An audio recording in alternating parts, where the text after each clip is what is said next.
all know and have said from the beginning that we have to have a single-payer system. We have to have a Canadian-style system for this to work. And by leaving it in the hands of profit-making insurance companies is the fatal flaw of Obamacare, and it's why a lot of people are legitimately upset for what's happened to them under Obamacare, especially what's happened to their premiums.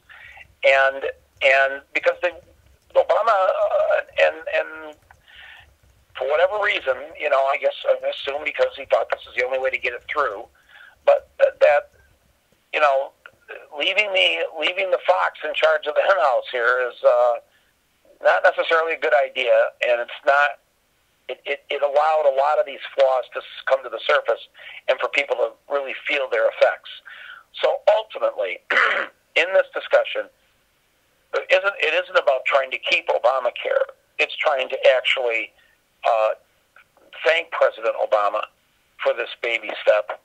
And now let's get to what we and every other civilized country on this planet have, which is some form of a single-payer system that does not allow those who have a responsibility to their shareholders to make as much money for the shareholders as possible. That's the law. So they have a fiduciary responsibility. And they're not just being greedy. We live in a system where that's the law.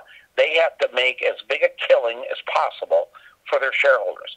And the only way they can make that enormous killing is to screw over people who are sick, people who need to see a doctor, need to deny them as much coverage as we can or charge them as much as they can.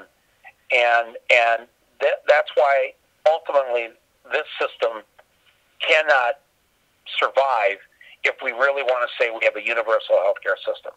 So that's actually some optimism there in my answer to your question is just, I think that he won't be able to do it. He will look for a way to retain as much or most, even all. And I think he's learned that the worst thing about Obamacare to his supporters is the fact that it's called Obamacare. And I think he's just going to change the name. And, the man is all about branding. If there's one thing he cares about or thinks about, yesterday he's right in the middle of his daily national security briefing. Thank God he showed up for one of the days. He's in the daily intelligence briefing, and he's tweeting about Nordstrom. So, he does care about the brand, and I think he's figured out the bad branding of this is for my fans is it's called Obamacare. So we'll just change that. That's I don't know. People listening to this may have more negative or depressing thoughts about how this is going to turn out, but I that's kind of how I think what's going to happen.